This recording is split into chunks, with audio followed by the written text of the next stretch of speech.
So I'm wondering something. I'm wondering how much we know.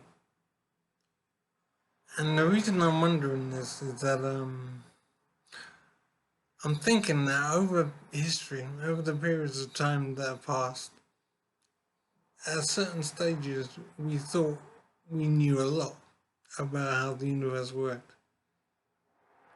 And we thought we had a pretty good handle on how things moved and what things were made of and the speed of light, things like that. But I'm thinking that at different points in history, we had revolutions and changes in our perspective. Like, for example, at one point, we thought the speed of light was infinitely fast, that it didn't have a speed, it was just instant.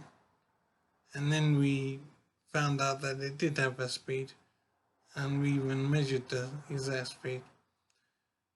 So I'm thinking that as time passes, we learn more and we find out things, and our perspective changes on how things are.